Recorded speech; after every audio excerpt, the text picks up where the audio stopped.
شکریہ خالد احمد صاحب. اب میں گزارش کروں گا جناب احسن مسعود صاحب سے کہ وہ تشریف لائیں اور اس حوالے سے اپنے خیالات کا اظہار کریں. جناب احسن مسعود صاحب. معزز خواتین و حضرات، خالد احمد صاحب نے تو بہت کیمپس بڑھا دیا اور بہت ساری گفتگو کی، جس پہ میں سمجھتا ہوں کہ اگر شروع کی جائے تو بے شماری سبجیکٹس جو ہیں اس میں ڈیل ہو سکتے ہیں. مجھے آج یہاں آنے سے پہلے احساس ہو رہا تھا، یہ ججمنٹ جو آئی ہے ریسنٹلی، اس میں آپ نے دیکھا ہوگا کہ آج کل بہت اس پہ بحث ہو رہی ہے، خاص طور پہ آصف سعید کھوسہ صاحب کے نوٹس پہ، جو انہوں نے خلیل جبران کی کوٹیشنز کی ہیں اور خلیل جبران کو انہوں نے کوٹ کیا ہے. تو اتفاق کی بات ہے کہ آج سعادت حسن منٹو کے جنم دن بھی ہے. تو میں پڑھ رہا تھا، اس نے کہا کہ جب میری کوئی بات سنتا نہیں ہے، محسوس نہیں کرتا اور اس پہ اعتراض کرتا ہے، تو مجھے احساس ہوتا ہے کہ یہ معاشرہ جو ہے یہ اس میں عدم اطمینان ہے اور انٹالرنس ہے اس کے اندر. پھر اس نے بات کی کہ جب تہذیب اور تمدن ننگے ہوں تو میرا کام نہیں ہے کہ میں ان کو کپڑے پہناؤں، میں کوئی درزی نہیں ہوں. آج یہ صورتحال بنی ہوئی ہے کہ یہ سچویشن ملک میں بن رہی ہے، اس میں کچھ ادارے جو ہیں وہ ہر چیز پہ کپڑے پہنا رہے ہیں، ان پہ اپنے آپ کو اپنے اس کنٹرول کے اندر نہیں رکھا جا رہا جس میں ضرورت اس بات کی.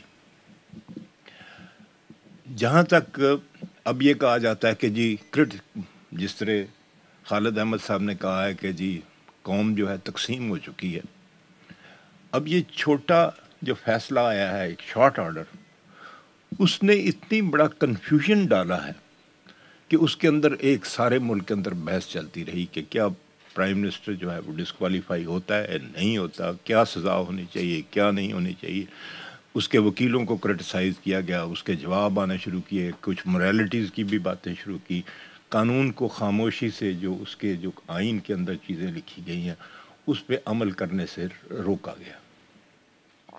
اور اب آج جو آپ پڑھتے ہیں، اگر میں تفصیل سے ذرا پڑھیے ڈیٹیلڈ آرڈر، تو ایسے لگتا ہے کہ اس دوران جتنی کنٹروورسی ہوئی ہے اس کا ایک جواب نامہ جو ہے وہ آپ کو ڈیٹیل ججمنٹ میں نظر آتا ہے. وہ کرٹیسزم جو ہوئی تھیں کہ جناب یہ چارج جو ہے یہ پراپر نہیں ہے، اور اس پہ جو چیزیں ہونی چاہیے تھی، جو ملزم کو ضرورت تھی، وہ پوری نہیں ہوئی، اور اس کے نتیجے میں یہ ہوا کہ ایسے لگتا ہے کہ شارٹ آرڈر انٹینشنلی دیا گیا تاکہ ایک کنٹروورسی بھی چلے. اب آپ دیکھیں کہ پرائم منسٹر جو ہے وہ انگلینڈ کے دورے پہ گیا ہے، وہاں کیمرون نے اس کے بارے میں کہا ہے کہ اس شخص کا جمہوریت کو بچانے میں بہت ہاتھ ہے. یہ آج کی اخبارات میں پڑھا ہوا. تو کیا ان کو نظر نہیں آتا کہ یہ کنوکٹڈ کون آدمی ہوتے ہیں؟ کنوکٹڈ کا تو کانسیپٹ بڑا عجیب و غریب ہے. آپ یہاں سے جاتے ہیں، آپ کا چلان ہو جاتا ہے، آپ جرمانہ دیتے ہیں، آپ کنوکٹ نہیں ہوتے، پھر بھی آپ سوسائٹی میں بڑے باعزت کے طور پہ گھومتے پھرتے ہیں. کیوں؟ کہ اس میں آپ کی انٹینشن یہ سمجھی جاتی ہے کہ یہ انٹینشن نہیں ہے. ورنہ تو ہر آدمی جس کو جرمانہ ہوا ہے وہ کنوکٹ ہے، کسی نہ کسی سٹیج پہ، کسی نہ کسی بات پہ اس کو اگر ہو جاتی ہے. آپ جو ہے جرمانے نہیں دیتے، کسی وقت آپ کے پاس فنڈز نہیں ہوتے، کچھ نہیں ہوتا، کئی چیزیں ایسی ہو جاتی ہیں، تو پھر آپ کو اس پہ جرمانے پڑ جاتے ہیں، وہ بھی کنوکٹس ہو جاتے ہیں. کنوکٹ کا کانسیپٹ بڑا کنوکٹ جو ہے، جو ڈسکوالیفائی ہوتا ہے، یہ ایک بات عجیب و غریب میں آپ کو یہ ہے کہ کسی آدمی نے نہیں کہا کہ یہ 64 اور 3 میں جو آئی ہے کنوکٹ، یہ کنوکشن جو تھی یہ کس نے ایڈ کی تھی؟ یہ کلاسز جو ایڈ ہوئی ہیں، یہ کلاسز جنرل ضیاء کے زمانے میں ایڈ ہوئی تھی، اور کوئی آدمی نہیں بولتا کہ یہ جو ملٹری نے جو ایڈ کی تھی، اور جنرل ضیاء جس نے اس ملک کو سب سے زیادہ نقصان پہنچایا، جو اتنا بڑا ڈکٹیٹر ہوا، اس نے جو پروویژنز ڈالی تھیں اس کا کیا آبجیکٹو تھا؟ کیا وہ آبجیکٹو آپ پورا کرنے کے لیے آج ضرورت پڑ گئی؟ تو یہ جوڈیشری کا رول بہت امپارٹنٹ ہے. میں آپ کو بتاتا ہوں کہ یہ کانسٹنٹلی ڈیولپ ہوتا رہتا ہے. جیسے جیسے سوسائٹی ڈیولپ ہوتی ہے ایک لیونگ جو ہوتی ہے جوڈیشری وہ اس کے مطابق فیصلے کرتی ہے. مثلا ہندوستان کے بارے میں خالد صاحب نے کہا کہ وہاں سو موٹو جوڈیشل ایکٹیویزم ہو رہی تھی.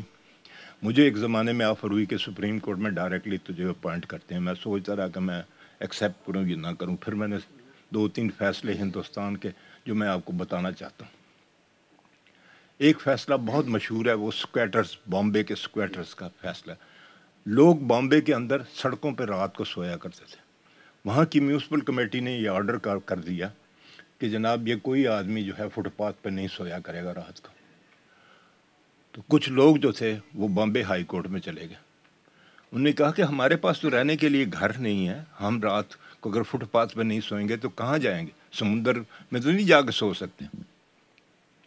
اس پہ بامبے کی ہائی کورٹ نے کہا کہ ہاں یہ ٹھیک بات ہے کہ بامبے کی جو میونسپل کمیٹی ہے اس کو حق پہنچتا ہے کہ وہ یہ سڑکوں پہ فٹ پاتھوں پہ لوگوں کو سونے سے منع کرے, لیکن ان کے ساتھ ان کی ذمہ داری بھی ہے کہ ان کو آلٹرنیٹ جگہ دیں. جب آلٹرنیٹ جگہ دیں گے تو پھر آپ ان کو ہٹا سکتے ہیں کتنا. یہ ایک بہت بڑا فیصلہ تھا اور سپریم کورٹ آف انڈیا نے پھر اس کو آپ ہولڈ کیا. کوئی پاکستان میں جج ہے مائیکا لال جو یہ کہہ دے کہ یہ جو پاکستان کے اندر شالمی میں جب آپ جاتے ہیں ادھر ادھر جاتے ہیں رات کو جن کو جگہ نہیں سونے کے لیے, جن کے بچوں کو تعلیم نہیں ہے, ان کو بھی رہنے کے لیے جگہ دو, کوئی فیصلہ آپ دکھا دیں مجھے پاکستان کے اندر. یہ سوچ نہیں ہے, بلکہ اس کے برعکس الٹ سوچ میں جو آپ کو بتانا چاہتا ہوں کہ 2 فیصلے ہیں بہت امپارٹنٹ. وہ فیصلہ ایک یہ ہے کہ یہاں پر بھٹو صاحب کی حکومت میں حق دیا گیا کہ جو آدمی زمین کو خود کاشت کرتا ہے اگر اس کا مالک زمین کو بیچ دیتا ہے تو حق شفا جو کرنے کا حق شفا ہے کہ زمین کا, آپ حق شفے کو سمجھتے ہیں نا کہ کوئی آدمی مالک ہوتا ہے وہ زمین کسی اور کو بیچتا ہے لیکن اس کے اندر رہنے والے جو ہیں وہ اسلام کے مطابق تو یہ ہے کہ اس کے رشتہ دار جو ہیں وہ لے سکتے ہیں اور چیزیں کئی ایسے ہیں. تو اس میں حق دیا گیا کہ جو ٹیننٹ ہے, مظاہرہ ہے, اس کو حق ہوگا سب سے فائق کہ وہ زمین کو پہلے اس کو حق دیا جائے. اسی طرح ہندوستان میں بھی یہ پنجاب کے اندر انہوں نے بھی حق دیا کہ جو ٹلر ہے, جو کاشتکار ہے, اس کا حق فائق ہوگا. اب 2 مختلف فیصلے ہیں جو آپ اٹھا کے اپنے بھی دیکھ لیجئے. ہمارے یہاں اس کو غیر اسلامی قرار دے دیا گیا کہ کاشتکار کا کوئی حق نہیں, یہ اسلام میں موجود ہے. ہندوستان میں ایسٹ پنجاب کے اندر انہوں نے کہا کہ نہیں, یہ سوشل جسٹس کے عین مطابق ہے اور ٹیننٹ کا حق جو ہے وہ فائق, اور سپریم کورٹ آف انڈیا نے اس کو اپ ہولڈ کیا.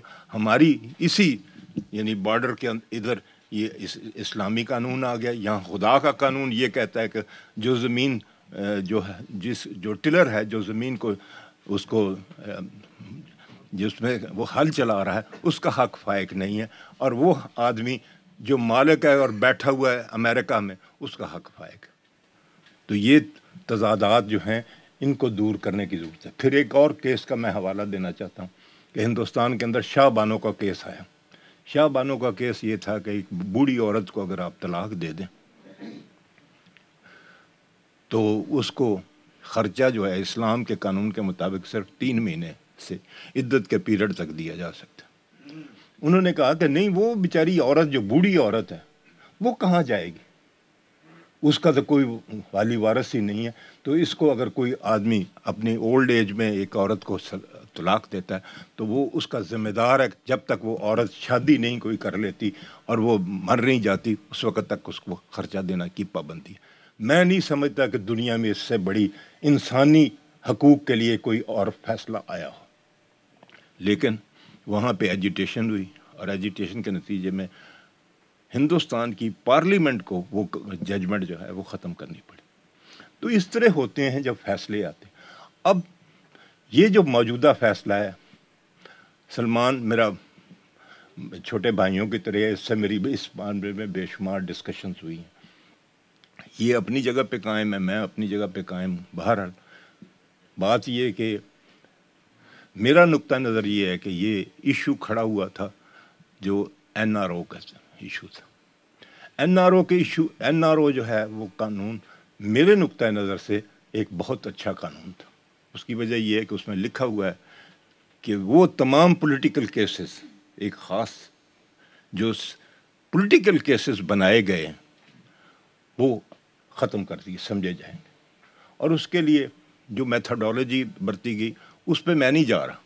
بیسک قانون کے میں بات کر رہا ہوں کہ بیسک قانون میں دنیا میں آپ مجھے بتائیں جسٹیفیکیشن کوئی بتا دے کہ دنیا میں کسی قانون میں، کسی تہذیب میں، کسی تمدن میں کہیں بھی پولیٹیکلی موٹیویٹڈ کیسز جو بنائے جائیں گے ان کو قانون کی کتابوں میں یا اس کو بندے کو سزا دی جا سکتی؟ میرا خیال ہے کہ نہیں دی جا سکتی. اب اس کو ختم کرنے کے لیے جو میتھڈالوجی بنائی گئی میں اس پہ نہیں جا رہا. اس میں ترمیمیں بھی ہو سکتی ہیں، اس میں بہرحال سپریم کورٹ آف پاکستان کا میرا نقطہ نظر یہ ہے کہ جب فیصلہ کوئی آتا ہے وہ پراسپیکٹو ہوتا ہے. جب آپ ڈکلیئر کرتے ہیں کہ یہ قانون جو ہے یہ آئین کے خلاف ہے، یہ فنڈامنٹل رائٹس کے خلاف ہے، تو جس دن وہ فیصلہ آئے گا اس کے بعد سے اپلیکیبل ہوگا، اس سے پہلے کے کیسوں پہ نہیں اپلیکیبل ہوتا. یہ سپریم کورٹ کے بے شمار فیصلے اس پہ موجود بھی ہیں، کیونکہ اس دن جس دن ڈکلیئر ہوا اس کے بعد سے یہ NRO آئے گئے، اس میں بہت سارے کیسز کو ختم کر دیا گیا، فیصلے ہو گئے. لیکن سپریم کورٹ آف پاکستان نے جس وقت ڈاکٹر مبشر حسن صاحب نے جو رٹ کی سپریم کورٹ میں، اس میں میرے بھائی چھوٹے جو ہیں سلمان، یہ اس میں وکیل تھے ان کے، انہوں نے ایک آرڈر لیا. یہ آرڈر یہ تھا کہ آج کے دن سے، جس وقت وہ یہ سپریم کورٹ میں فائل ہوئی ہے، جتنے فیصلے آج تک ہو چکے ہیں، جو کیسز ختم ہو چکے ہیں، یہ بھی ان پہ اپلائی کرے گا، وہ دوبارہ ریوائیو ہو جائے گا. یہ ایک سٹے آرڈر ایسا لیا گیا جس کی مثال پاکستان سے میں یا دنیا میں کہیں کم ملتی ہے. ممکن ہے ان کے علم میں کو ہو، میرے علم میں نہیں. بہرحال ہمارا اختلاف اسی بات سے ہوا، اور اس کے نتیجے میں یہ ہوا کہ وہ تمام کیسز جو تھے وہ ری اوپن کر دیے گئے. اگر ری اوپن کرنے بھی ہوتے ہیں تو اس کا سپریم کورٹ ایک میتھڈالوجی بنا سکتی تھی، لیکن وہ بہرحال کئی باتیں ہوئیں، وہ ختم ہوئی جیسے بھی ہوا. اس کے اثرات میں یہ کہا گیا کہ جو پرانا اٹارنی جنرل تھے انہوں نے چٹھی لکھی کہ جو کیس چل رہا تھا سوئٹزرلینڈ میں، اس میں انہوں نے کہا کہ جی یہ کیس جو ہے، یہ کیس جو چل رہا ہے، یہ ان تمام کیسز جو آج تک ختم ہو چکے تھے ان کو جو ختم کر دیا گیا تھا انگلینڈ میں، انہوں نے کہا کہ اس کو ریوائیو کیا جائے. ملک قیوم نے ایک چٹھی لکھی تھی، اس نے کہا کہ ہمارا کوئی لاس نہیں ہوا. ایک عجیب و غریب بات ہے، پتہ نہیں وقت آئے گا تو اس پہ بھی ڈسکشن ہوگی، اور اس میں اگر کبھی کسی وقت اس پہ بھی کسی نے تحریک اٹھائی یا انویسٹیگیشن ہوئی تو آپ دیکھ لیں گے کہ یہ جو لا بنا تھا جس میں کنیکٹا بھی انوالو ہے، SGNC بھی، یہ اپروو کیا تھا میاں نواز شریف کے زمانے میں، اور اسی وقت سارا ایگریمنٹ سائن ہوا تھا. اپلیکیبلٹی بے نظیر کے زمانے میں ہوئی. تو وہ جو تھا کنیکٹا کیس، اس میں جو تھے فنڈز، اس کے بارے میں ملک قیوم نے لکھا کہ ہم ان کو کلوز کرتے ہیں، ہمارا کوئی انٹرسٹ نہیں. اب سپریم کورٹ نے حکم دیا کہ نہیں، اٹارنی جنرل یہ جو ہے چیف ایگزیکٹو پاکستان کا، حکومت پاکستان چٹھی لکھے کہ ہم نے یہ لیٹر جو ہے ملک قیوم نے لکھا تھا، ہم اس کو وڈرا کرتے ہیں ہمارے فیصلے کے مطابق. اب اس میں دو باتیں آئی ہیں جو امپارٹنٹ، وہ امپارٹنٹ ہے کہ آرٹیکل 248 کے تحت صدر کو استثناء حاصل ہے، اور بین الاقوامی قوانین جو ہیں اس کے تحت بھی دو چیزیں آتی ہیں کہ بین الاقوامی قانون جو ہے اس میں آپ کسی ہیڈ آف دی اسٹیٹ اور ہیڈ آف دی گورنمنٹ اس کے خلاف نہ دعویٰ سول کر سکتے ہیں نہ کرمنل کر سکتے ہیں. اس کی مرضی ہے، جس کو استثناء انٹرنیشنل لاء میں حاصل ہے وہ خود ویو کرنا چاہے تو کر سکتا ہے. مثلا اگر صدر کے خلاف کسی جگہ پہ آپ ملکہ برطانیہ کے خلاف سول سوٹ جا کے کرتے ہیں، پاکستان میں کرتے ہیں دوسری جگہ، تو ملکہ برطانیہ کہہ سکتی ہے کہ ٹھیک ہے جی میں اس کیس کو چلا سکتی ہوں، اس میں ڈیفینڈ کرنے کے لیے تیار ہوں. صدر امریکہ کے خلاف ادروائز تو یہ 1 منٹ میں بھی نہیں چل سکتا، نہ داخل ہو سکتا۔ بہرحال یہ استثناء صرف میری علم کے مطابق ایک ہی کیس ہے سلطان جوہر کا، وہ اس نے خود ویو کی، سلطان جوہر نے، اس نے کہا کہ نہیں میں پریپیئر ہوں، اگر کسی آدمی سے میں نے کوئی لین دین کیا ہے اور اس میں نے پیسے دینے تو میں دینے کو تیار۔ اب یہاں پہ ہیڈ آف دی اسٹیٹ کو جو امیونٹی ہے وہ کہا جا رہا ہے کہ ہیڈ آف دی گورنمنٹ جو ہے وہ ویو کرے۔ اس پر جو ہے گیلانی اس نے کہا کہ نہیں میں تو آئین کا پابند ہوں، میں وہ ویو کرنے کے لیے تیار نہیں ہوں، نہ میں کر سکتا ہوں۔ اب اس بات کا جھگڑا ہے، اس میں آپ کرمینلٹی کہاں سے لے آئیں گے، اس میں اخلاقی کہاں سے پہلو نکل آئیں گے؟ تو بابا اخلاقیات بالکل اور چیز ہے اور قانون اور چیز ہے۔ جو بھوگن ہم بھگت رہے ہیں، جو جسٹس منیر کی ججمنٹ ہے جس نے آج تک پاکستان کے اندر ڈیموکریسی کا بیڑا غرق کیا، اور آج جو لوگ بیٹھے ہوئے ہیں جنہوں نے جا کے سارے کے سارے وہ جو کیس جن کو جس وقت کو ہوئے ان سب کو انہوں نے پروٹیکشن دی، اس میں بہت سارے لوگوں کے نام آتے ہیں۔ تو یہ چیزیں جو ہیں یہ ہسٹری بتائے گی کہ کیا اس میں سچ کیا ہے اور حق کیا ہے۔ لیکن میں سمجھتا ہوں کہ جو پرائم منسٹر نے سٹینڈ لیا ہے اس میں موریلٹی کا کوئی تعلق نہیں، نہ اس میں اخلاقیات کا تعلق ہے۔ وہ سمجھتا ہے کہ میں آئین کا پابند ہوں، میں اس آئین کو وائلیٹ نہیں کرتا۔ آپ کس طرح کہہ سکتے ہیں کہ اس کو آئین کو وائلیٹ کرے؟ یہ ایشو ہے اور اس کا فیصلہ مستقبل کرے گا۔ Thank you very much.